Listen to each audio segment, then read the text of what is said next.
I had $42 million sitting quietly in 3 accounts across 2 provinces, and my own daughter looked at me like I was something she'd scraped off her boot. She didn't know. Nobody knew. That was the point. My name is Leonard Oakes. I'm 68 years old, born in Sudbury, raised on the kind of work that leaves calluses you never lose even after the money comes. I spent 30 years in industrial supply logistics, not glamorous, not the kind of thing you explain at dinner parties. But somewhere around 1997, I filed a patent on a load-bearing inventory system that changed how warehouses managed floor-to-ceiling stock in cold storage facilities. Every major grocery distribution chain in Canada uses a version of it now. The royalties started small, then they didn't. My daughter's name is Isabel. She was 31 when all of this happened. She's beautiful and sharp and capable of a cruelty so precise it could pass for manners. Her husband is a man named Preston, the kind of man who wears a blazer to a barbecue and calls it smart casual. He'd been in commercial real estate development for 4 years and had yet to close a deal that didn't require his father-in-law's financial rescue, though he didn't know that's what I was doing. Isabel told him I was a retired warehouse manager, living off a modest pension. Preston believed her because Preston believed everything that confirmed what he already thought about people like me. It was Isabel's birthday. 31 years old. She'd rented the private dining room at a restaurant in Yorkville, the kind of place where they bring the butter in a small ceramic crock and act like that's a personality. I drove myself there in my 2019 Civic, which I'd paid for in cash and kept specifically because it annoyed Preston to see it parked in their driveway.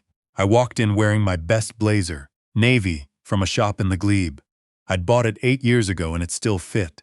The elbows weren't shiny, but they weren't new either. I didn't care. I was there to see my daughter on her birthday, and I'd brought the card I always brought her. A simple one, handwritten inside, and a check for $500, because that's what I always gave her, and she always cashed it by Monday. The private room had about 20 people in it. Isabel's friends from her spinning class, Preston's business contacts, who looked at everyone's shoes before their faces, and in the center of it all, presiding like he'd been appointed, was Preston's father. His name was Douglas Holt, 73 years old, former city councilor for 2 terms in Mississauga, a fact he mentioned within the first 4 minutes of any conversation. He wore a suit that cost more than my car, the Civic, not the other one, and had a laugh that filled the room and asked nothing in return. When I walked in, Isabel was mid-sentence with one of her friends, and she half-turned to see me, gave me the kind of smile you give someone you're glad is there but wish had arrived a little later, and said, "Dad, you made it." Then she turned back to her friend. No hug, no introduction. Preston materialized beside me like he'd been rehearsing. He shook my hand the way you shake hands with someone you're trying to impress. Firm, eye contact, a small nod. Then he steered me toward the far end of the table, the end nearest the service station where the waitstaff kept appearing to load and unload, and said, "We saved you a spot." The spot was not at the table. It was adjacent to it, a chair positioned slightly outside the arrangement, facing inward, like a bench in a museum. I sat down. Douglas Holt was at the head of the table. He was talking about a development project he was financing in Oakville. Residential towers with retail on the ground floor, the kind of thing Preston kept trying to get into. Every few minutes, Preston would lean in and add something, seeking approval the way a retriever brings back a ball. When the wine was poured, a server came to me and I nodded yes. Before the glass was a quarter full, Isabel's friend Camille, a woman I'd met perhaps 4 times, reached across and placed her hand over my glass. "Oh, Isabel," she said, loudly enough, "does your dad drink red? I thought he was more of a beer guy." Isabel laughed. It was a small laugh, the kind meant to deflect without disagreeing. "He'll be fine with whatever," she said, not looking at me. The server looked at me. I looked at the server. "Red is perfect," I said. "Thank you." Camille smiled with all her teeth. Of course. Leonard, right? Isabel talks about you." She didn't say what Isabel said. The meal went on. I cut my chicken. I drank my wine. I watched Preston orbit Douglas like a small planet around a sun that was slowly burning out, and I thought about what I needed to see clearly. What I needed to see was whether there was still anything left of my daughter underneath what she'd become. When they brought the cake, Preston stood up and tapped his glass. He gave a toast to Isabel that was mostly about himself. the life they were building, the vision they shared, the trajectory they were on.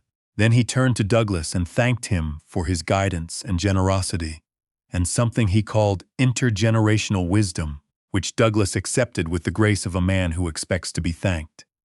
Then Isabel looked down the table at me. The table went quiet in the specific way. Tables go quiet when something slightly uncomfortable is about to happen. "Dad," she said, "did you want to say anything?" I started to stand. Preston spoke first. "Leonard probably just wants to enjoy his meal. He looks tired." He said it with a smile. He said it like concern. There was a small ripple of laughter. Douglas Holt caught my eye and gave me the nod you give a child who's been gently managed. I sat back down. I placed my fork on the plate. I thought about the check in my jacket pocket.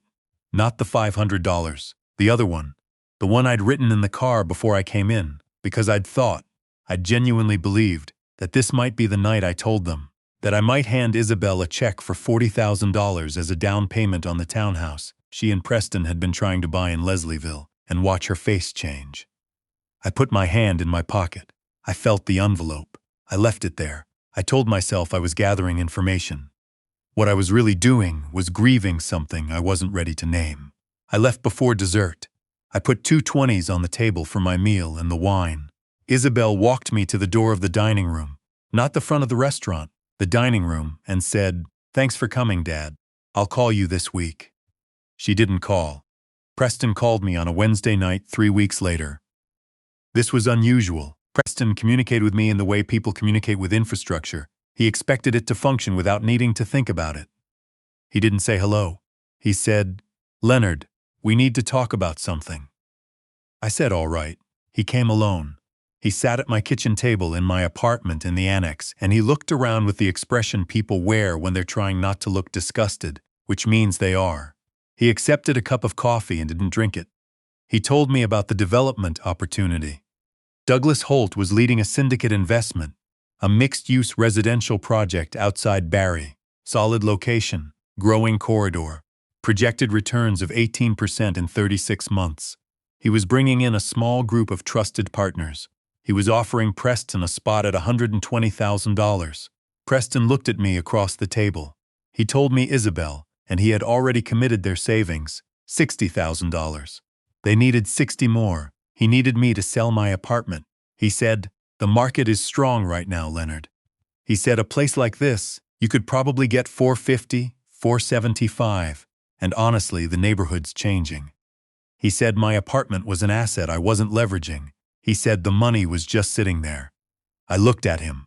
This apartment was where I'd brought Isabel home from the hospital when she was 3 days old. It was where her mother, Anne, had read to her at night on the couch by the window. Anne died 11 years ago, ovarian cancer, 8 months from diagnosis to the end, and I had kept the couch. It was ugly and too big for the room, and I kept it because Anne had picked it out and because Isabel used to fall asleep on it as a teenager, and because it was mine. Preston was telling me to sell it. Not asking, I told him no. He said he understood I was risk-averse. It was generational, he got it. He said the returns Douglas was projecting were essentially guaranteed given the municipal zoning changes. He said this was the kind of opportunity that didn't come twice. I told him the apartment wasn't for sale. He leaned back. His voice shifted into something lower, more deliberate. He said, "Leonard, I'm going to be honest with you. Isabel is worried about you. Living alone, managing all of this yourself. You're not getting younger." He paused. "We've been talking to someone at a senior's residence in Etobicoke. Independent living, very clean, on the lake. The cost works out to about $2,000 a month, which your pension could cover with a little help from us." He slid a brochure across the table. It had a photo of a man about my age sitting in a sunlit room playing cards. I looked at the brochure. I looked at Preston. I asked him if my daughter knew he was here. He said they'd discussed it together. I picked up the brochure. I read the address. I set it down. I asked him to leave my apartment. He tried to say something about not wanting to make this adversarial. I told him to take his coffee with him. He left. I sat at the kitchen table for a long time. The radiator ticked. Outside, a streetcar went by. Then I picked up my phone and called my lawyer. Her name is Harriet. She has been my legal counsel for 16 years, and she's the only person alive, besides my accountant, who knows the full picture. I told Harriet I needed to restructure something. She said, How fast? I said. By end of week. The next morning I drove to my office. My actual office, not the apartment. The headquarters of Oaks Industrial Holdings is a converted brick building on Sterling Road in Toronto's Junction Triangle. No sign on the door. The people who need to find it can find it. My assistant, a young man named Felix who'd worked with me for 4 years and never once asked me why I drove a Civic, had the conference room ready when I arrived. Harriet was already there, her reading glasses on, 3 folders spread in front of her. I sat down. I told her what I needed. I needed a numbered company incorporated, something with no obvious connection to my name. I needed it capitalized with liquid assets from my secondary account. I needed it structured so it could acquire debt instruments. Harriet looked at me over her glasses. She asked what kind of debt instruments. I told her I wanted to buy a mortgage. She knew which one before I said it. She made a phone call that afternoon. It turned out Preston and Isabel's mortgage on a property in Leslieville, a semi-detached they'd purchased 2 years earlier, with a combination of their savings, and unbeknownst to Preston, a private loan facilitated through Douglas Holt's network at a rate that should have been illegal, had already been flagged by their lender as high risk. Preston had missed 2 payments in the previous 8 months. The bank was quietly looking for someone to take the note off their hands. Harriet told me the acquisition price. I wrote the check. 4 days later, I was the silent owner of the debt on my daughter's house. I didn't call her. I didn't send a letter. I folded the documents into my safe beside Anne's old recipe book and waited.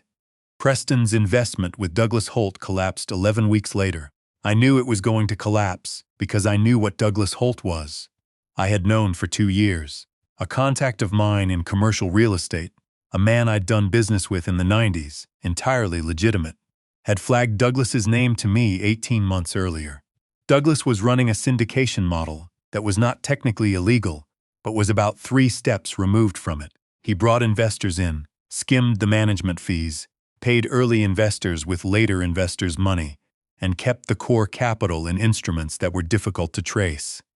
The municipal zoning changes Preston had believed in were real, but Douglas had never actually purchased the land in question. He'd bought an option on an option through a subsidiary that he wound down before anyone could audit it properly. The OSC had been watching him. I knew because I had quietly provided them with documentation 14 months earlier, after my contact came to me. I hadn't told Isabel. I hadn't told Preston. I had sat on it and watched what they would do with the money they claimed they needed. What they did was wire $60,000 to Douglas Holt's management company. When the notice came from the Ontario Securities Commission, it came on a Tuesday. Douglas denied everything through a Bay Street lawyer. He was cooperative, he said.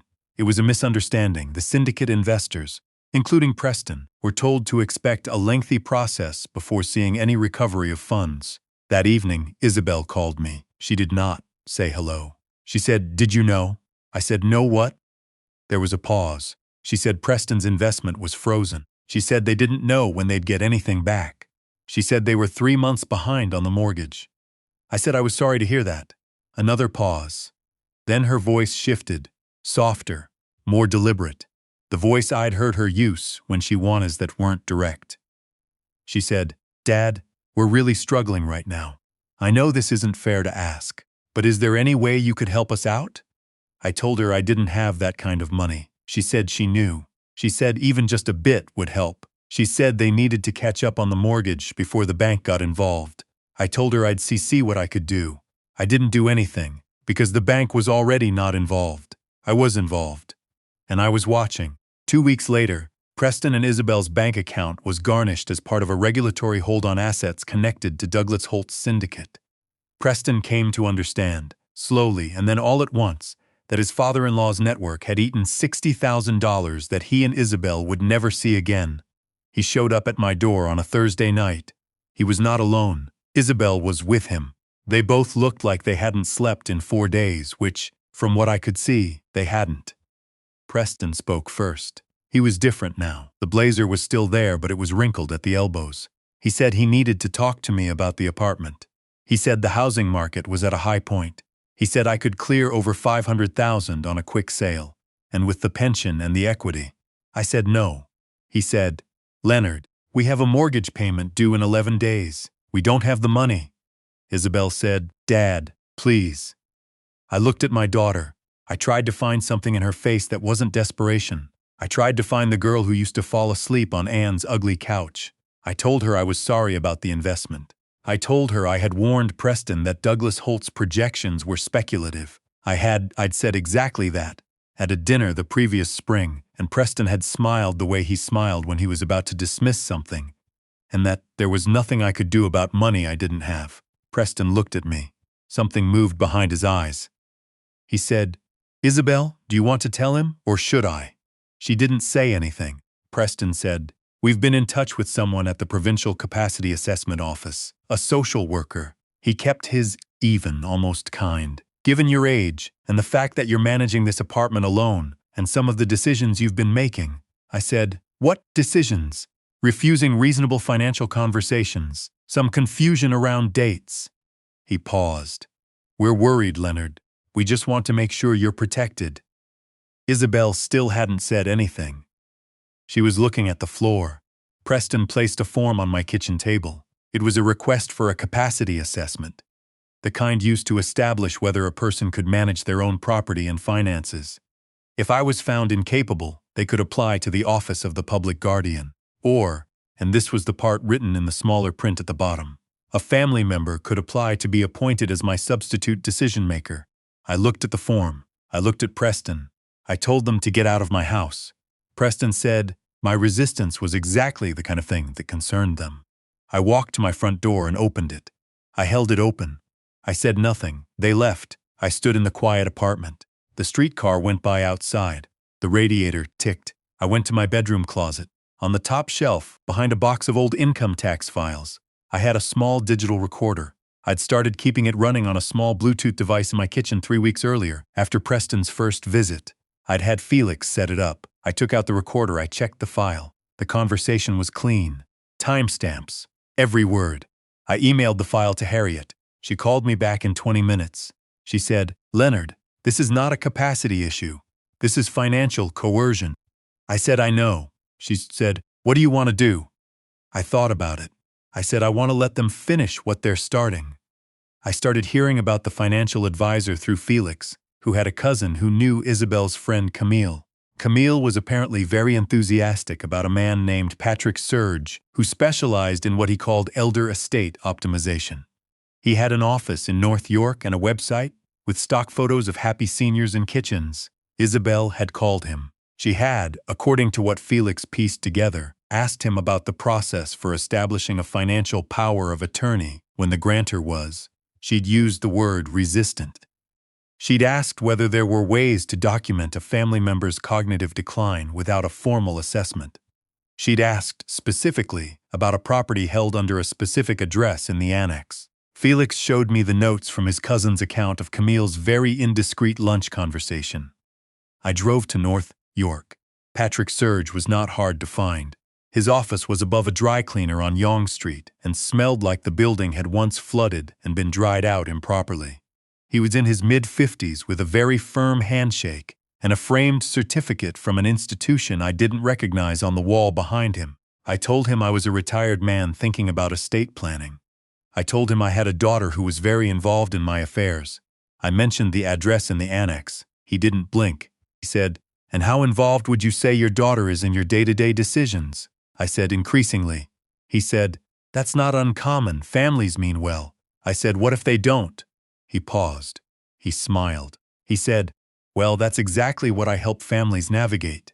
He told me about something he called a voluntary transition framework. He told me it was a way of documenting an elder's, he used that word, elder, an elder's agreement to transfer decision-making to a designated family member. He said it was often smoother than a formal capacity assessment. Less disruptive, more compassionate. He slid a document folder across the desk. I looked at the template inside. It was not a power of attorney. It was something looser, something that operated in the space between legal and non-legal, designed to create the appearance of consent without the scrutiny of a notarized process. My name was already on the first page, not signed, just there, typed. I looked up at him. He said, I understand you're here on your own today. That's very courageous. It might be easier to do this with your daughter present. I closed the folder. I told him I needed to think about it. He said he'd hold the appointment for a week. I walked out. I sat in my Civic in the parking lot. I called Harriet. She said, "This is elder fraud, Leonard. This is a real thing and it has a real name." I said, "I know. Can we use it?" She said, "We can do better than use it." Here is what I did not know until Harriet told me. The numbered company I'd used to purchase Preston and Isabel's mortgage debt was now in a technical position of default authority. Preston had missed a third payment. Under the terms of the instrument Harriet had structured, the numbered company had the legal right to issue a notice of sale under mortgage, the Ontario mechanism that begins the process of taking a property. Harriet had been waiting for my instruction. I gave it. The notice arrived at their door by registered mail on a Thursday morning. I know because I was parked down the street when the Canada Post truck came by. I watched Isabel come out to sign for it. I watched her open the envelope on the porch in her robe. I watched her read the letterhead. A numbered company, 1249837, Ontario Limited. And I watched the color leave her face. She called me 4 times that day. I didn't answer. Preston called twice. I didn't answer. On the third day, Isabel drove to my apartment. She knocked for a long time. I was inside. I didn't open the door. She called through the door. She said, "Dad, please. I know you're in there." I sat in Anne's ugly chair and listened to my daughter's voice in the hallway. She said, "I'm sorry, I don't know what's happening with this mortgage company, but we need help, and you're the only person I can call." I waited. She said, "Dad, please just open the door." I thought about it for a long time. Then I stood up. I went to the door. I opened it. She looked terrible. She'd been crying. She was wearing a winter coat over what looked like yesterday's clothes, and her hair was done in the kind of hasty ponytail that means you haven't thought about your appearance in several days. She looked at me and said, "Who is 1249837 Ontario Limited?" I said, "Come inside." She sat on Anne's couch. I sat across from her. I said, "How much do you know about your mortgage?" She said, "Preston handled all of that." I said, "The mortgage on your house in Leslieville was sold by your bank to a private creditor 8 weeks ago. The bank classified it as a high-risk instrument because you'd missed payments." She stared at me. I said, "The private creditor is me." The silence was very complete. She said, "What?" I said, "I own your mortgage, Isabel. I have owned it for 8 weeks. The numbered company on that notice is mine." She kept staring. Then something shifted in her face, something that started as confusion and moved toward calculation, and I watched it happen, and it broke my heart a second time. She said, "Dad, if you've had this money, why didn't you tell us? We could have." I said, "You would have what?" She stopped. I said, "Would you have not given $60,000 to Douglas Holt? Would Preston not have come here and put a capacity assessment form on my kitchen table?" She looked at the table. I said, "I have a recording of that conversation, Isabel, and I have a meeting documented with a man named Patrick Surge in North York, who had my name pre-typed on an estate transition document that your friend Camille helped arrange." I said, "I want to show you something." I went to my bedroom. I came back with a single document, a consolidated statement, the kind Harriet's office prepares for annual review. I set it on the coffee table in front of her. She looked at the number at the bottom of the page. She looked at me. She said, "Dad." I said, "I built that over 30 years. Your mother knew about it. Nobody else did." The tears came then, but I didn't let myself soften too quickly. I had been soft for 31 years and I had watched what it produced. I said, "I want to ask you something, and I want you to think before you answer." She nodded. I said, "Would you be sitting on that couch if the number on that page was 0? She didn't answer. I said, "I need you to be honest with me. For once. Would you?" She looked at her hands. She said very quietly, "I don't know." I sat with that. I said, "That's the most honest thing you've said to me in 2 years." The financial investigation into Douglas Holt was completed 4 months later. The OSC issued findings and referred the matter to the RCMP's Financial Crimes Unit. Douglas was charged with multiple counts of fraud under the criminal code. His assets were frozen. He issued a statement through his lawyer, calling it a regulatory misunderstanding. Preston's $60,000 was listed among the identified investor losses. Recovery was estimated at less than 30 cents on the dollar, over a timeline of several years. Preston did not go to prison. He had been a victim, technically not a conspirator. But the life he'd been constructing, the one built on Douglas Holt's projected returns and my assumed incompetence, collapsed with the same completeness as an argument made from false premises. He and Isabel separated in March. I didn't celebrate. I didn't feel vindicated. I felt the specific sadness of watching something that might have been good become something that couldn't. Harriet filed a formal complaint against Patrick Surge with the relevant provincial body. His registration, such as it was reviewed. His office on Yonge Street closed. I don't know where he went, and I don't need to. The numbered company released the mortgage on Isabel's house in April. Not forgiven, restructured properly, through a formal agreement with terms that were fair and documented. Isabel makes her payments on time. We don't discuss the source of the financing. What happened next happened, slowly, the way most real things do. Isabel called me on a Tuesday in June. Not because she needed anything. She called to ask if I wanted to come to dinner. She said she'd made the roast chicken recipe of her mother's, the one with the lemon and the rosemary under the skin, and she'd made too much. I drove over in the Civic. We sat at her kitchen table. She'd found an old photo of Anne in a box she was sorting through. A photo I hadn't seen in years. Anne on the dock at her parents' cottage up near Parry Sound, squinting into the sun, laughing at something behind the camera. Isabel had put it in a frame. We ate the chicken. We talked about her mother. We talked about the cottage, which had been sold years ago but which we both remembered the same way. The smell of the lake in the morning, the sound of the screen door. We talked about things that had nothing to do with money. Before I left, Isabel stood at the door and said, "I'm sorry, Dad. I know that doesn't cover it." I said, "It's a start." She nodded.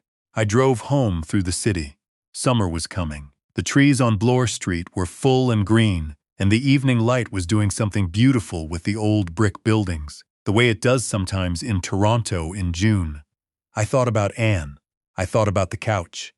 I thought about the photo on Isabel's kitchen table, her mother laughing at something behind the camera, not knowing she was being seen. I had spent a long time waiting to be seen. The money was never the point. It was never a weapon I wanted to use. It was proof that a man can spend 40 years building something real and quiet and still be reduced to furniture in his own daughter's house if he lets the wrong people write the story. I didn't let them finish the story. I wrote the last page myself, and it turns out the last page looks like this: a drive home through a city I love, a daughter who's learning what honesty costs, and the particular peace that comes from knowing, not just believing, but knowing, that your life was worth more than anyone tried to tell you it was.